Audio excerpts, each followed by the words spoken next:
यार जो बंदा बिना बात सुने ही हाथ उठा देता है उसका मैं क्या करूं। मैं थक गई हूँ बहुत दीपा। एक रेस्टोरेंट में बैठी दो सहेली आपस में बातें कर रही थी। मिनी अपनी फ्रेंड दीपा से अपने पति के बिहेवियर के बारे में बात कर रही थी। नमस्कार दोस्तों, मैं अलका स्वागत करती हूँ आपका मेरी चैनल में, जहाँ हम सुनते हैं हमारी यादों की डायरी से प्यार भरी रोमांटिक कहानियाँ। आइए सुनते हैं इस कहानी को। मिनी सिर्फ 25 साल की थी जब उसकी शादी हुई। ये शादी अरेंज मैरिज थी। मिनी को 12 पास करने के बाद घर में किसी ने पढ़ने नहीं दिया। मिनी की फैमिली बहुत ही टिपिकल टाइप की थी, जहाँ लड़की 17 की हुई या 15 की, बस शादी कर दो। एक शाम मिनी अपने घर के आंगन में बैठी थी, तभी उसके पापा आते हैं और उसकी मम्मी को एक तस्वीर देते हुए कहते हैं मिनी के लिए रिश्ता आया है। मिनी घबरा जाती है और उसके सारे सपने भी शीशे की तरह टूट जाते हैं। उसे आगे पढ़ना था, जॉब करनी थी, पर सब पर पानी फिर गया। मम्मी प्लीज़ पापा से कहो ना, मुझे जॉब करने दे, आगे पढ़ने दे। मिनी अपनी माँ के हाथ पकड़कर उनसे अनुरोध कर रही थी। मिनी की माँ चुप थी, क्योंकि उनके घर में शुरू से ही उसके पापा की चलती आई थी। सॉरी बेटा, मैं कुछ नहीं कर सकती। तू जानती है ना उनके गुस्से को। कल वो लोग आ रहे हैं तुझे देखने। लड़का भी अच्छा है, पैसे वाला है, यहीं देहरादून में रहता है। दिल्ली से देहरादून कितनी दूर है? अरे 5-6 घंटे में तो तू घर ही आ जाएगी लाडो। अगली सुबह मिन्नी उठती है, तैयार होती है। लड़के वाले आ चुके थे। मिन्नी सबके लिए चाय लेकर आती है।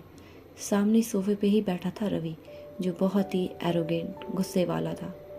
उसने मिन्नी को एक झलक देखा और हाँ कर दी। दोनों की शादी हो गई थी। रवि मिनी से 8 साल बड़ा था। शादी के बाद पहले ही दिन मिनी की रसोई थी। उसने सबके लिए हलवा बनाया।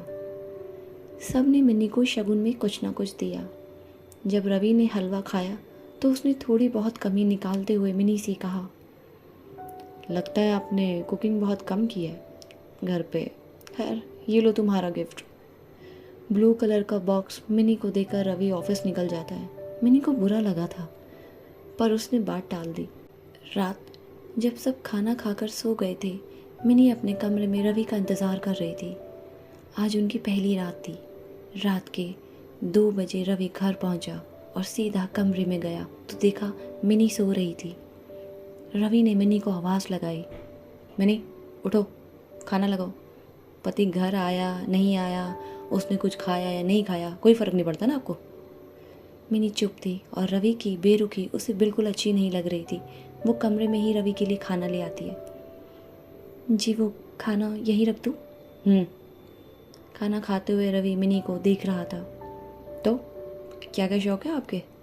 जी कुछ नहीं, कुछ खास नहीं। फिर भी कुछ तो। जी बस आगे पढ़ना था, 12th के बाद मौका नहीं मिला। वही एक शौक़ था कि आगे बहुत पढ़ाई करूं। पर ज़्यादा पढ़ के करना क्या है? पैसा भी बहुत है यहाँ, किसी चीज़ की कमी भी नहीं है। घर रहो, सबका ख्याल रखो, मेरा भी रखो। खाना खाने के बाद रवि बेड पर बैठ गया। मिनी रवि से बहुत डरी हुई थी, क्योंकि अब तक उसकी रवि के साथ ऐसी कोई बात नहीं हुई जिससे वो कंफर्टेबल फील करे। मिनी रवि के शूज़ उठा के एक साइड रख देती है और चेंज करने के लिए वॉशरूम की ओर बढ़ती है। तभी रवि उसे रोकता है। रुको, कहाँ जा रही हो? वो मैं चेंज करने जा रही हूँ, साड़ी में बहुत उलझन हो रही है। रवि बेड से उठता है और मिनी की तरफ बढ़ता है। मिनी घबरा जाती है, डर जाती है और यहाँ वहाँ देखने लग जाती है। रवि आके मिनी को गले लगा लेता है और उसे गोद में उठा के सीधा बेड पे ले जाता है। मिनी और ज़्यादा डर गई थी। रवि बिना मिनी के मर्जी के उस रात उसके साथ वक्त गुजार रहा था, उसे छू रहा था।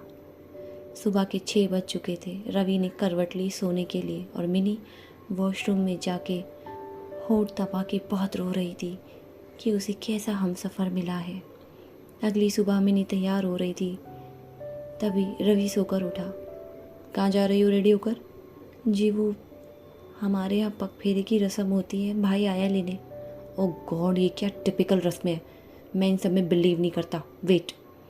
रवि बेड से उठता है और सीधा मिनी के भाई के पास गया। मिनी के भाई ने रवि के पैर छुए। तभी रवि ने कहा, जितेश देखो, मैं ये सब फालतू की बातें नहीं मानता, पग फेरे एंड ऑल। वो यहाँ बहुत खुश है। अच्छा सुनो, नाश्ता करके जाना, ओके? जितेश को रवि का एटीट्यूड समझ आ गया था और मिनी उसे वहाँ सीढ़ियों से खड़ी देख रही थी। जितेश चला गया था। मिनी अपने कमरे में जाकर रो रही थी। बचपन में मिनी ने अपनी दादी से एक कहानी सुनी थी जिसमें राजा अपनी आलीशान से महल में एक चिड़िया को सोने के पिंजरे में कैद कर लेता है। सेम सिचुएशन अब मिनी को अपने साथ लग रही थी। अब रवि की रोज़ की आदत थी, वो मिनी के हर काम में कुछ ना कुछ नुक्स ज़रूर निकालता था। एक शाम तो रवि ने मिनी पर हाथ उठा दिया था। मिनी की ज़िंदगी उसे नर्क से कम नहीं लग रही थी। रवि के ऑफिस जाने के बाद मिनी सीधा निकलती है अपनी फ्रेंड दीपा से मिलने और उसे अपनी सारी कहानी बता देती है। मिनी तो उसे छोड़ क्यों नहीं देती? दीपा, मैं ऐसा नहीं कर सकती, पापा कभी नहीं मानेंगे, उनकी सोच बहुत पुरानी है, मैं थक गई हूँ, घुट घुट की जी के मैं क्या करूँ? रवि को हर रात बिस्तर पर बीवी चाहिए, दिन में घर पे पागलों की तरह बैठे रहो। दीपा मिनी को सलाह देती है कि वो कुछ दिन के लिए घर चली जाए और सब जाके अपनी मम्मी को बता दे। अगली शाम मिनी रवि से बात करती है। जी वो मुझे घर जाना है। हाँ तो चली जाना, इतना क्या टाइम हो गया है? रवि मिनी की बात को फिर से टाल देता है। अब शादी के 2 महीने गुजर चुके थे। मिनी की अपने घर में किसी से मुलाकात नहीं हुई थी और ना ही रवि उसे ज़्यादा फ़ोन पर बात करने देता था। एक शाम मिनी बहुत ज़्यादा गुस्से में थी और मिनी ने बहुत ही गंभीर होकर अपनी बात रवि से कह दी। जी मुझे घर जाना है और मुझे मम्मी से मिलना है। I hope you understand. Okay चली जाना, पर 2 दिन में वापस आ जाना। इतना सुनने के बाद मिनी ने पैकिंग की और वो निकल पड़ी दिल्ली अपने घर। मिनी घर पहुंचती है तो अपनी माँ से अकेले में सब बातें करती है और उन्हें रवि के बिहेवियर के बारे में सब बता देती है। लेकिन मिनी की मम्मी भी इस बात को ज़्यादा महत्व नहीं दिया और मिनी से कहा, हर पति पत्नी में झगड़े होते हैं, इसका मतलब ये थोड़ी है कि नहीं रहना, अपने रिश्ते को टाइम दो, सब ठीक हो जाएगा। मिनी अपना बैग उठाती है और बिना किसी से बोले वो अपने दोस्त के यहाँ चली जाती है। मिनी की दोस्त आयशा उसकी बहुत अच्छी दोस्त थी और आयशा ने मिनी की बात सुन के उसे एक सलाह दी कि जिस आदमी ने उस पर हाथ उठा दिया और जो औरत को अपने पैर की जूती समझता हो, उसके साथ रहने से अच्छा है उसे छोड़ दो। मैं तो यही करती मिनी। मिनी अब कश्मकश में थी कि क्या करे।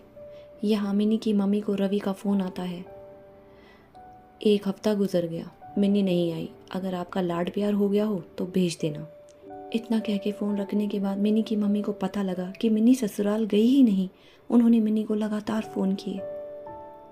हेलो, ये क्या है, कहाँ है तू? घर से बिना बताए चली गई, लगा नाराज़ होकर ससुराल चली गई। रवि जी का फ़ोन आया था, मिनी कहाँ है तू? मैं वापस नहीं जाऊंगी मम्मी, और रवि को डिवोर्स पेपर भी भेज दूंगी। 2 महीने में 3-4 बार थप्पड़ खा चुकी है आपकी बेटी, पर ये तो हर पति पत्नी में होता है ना। आपको ये सब सह सह के आदत हो गई है ना, क्योंकि पापा भी आपके साथ यही करते हैं। पर सॉरी मम्मी, मैं ये सब नहीं सहूँगी। इतना कह के मिनी फ़ोन काट देती है। दोस्तों, शादी के 2 महीने में ही मिनी ने रवि के नेचर को अच्छे से जान लिया था। रवि का एटीट्यूड, उसका पैसा और औरत को पैर की जूती समझना, यही रवि का बिहेवियर था। 2 महीने की शादी में 3 से 4 बार वो मिनी पर हाथ भी उठा चुका था। मिनी अब आगे अपनी लाइफ जीना चाहती थी और पढ़ना चाहती थी। आपको क्या लगता है, मिनी ने सही किया या गलत? कमेंट में ज़रूर बताइएगा। तब तक सुनते रहिए हमारी यादों की डायरी से प्यार भरी रोमांटिक कहानियाँ। Take care.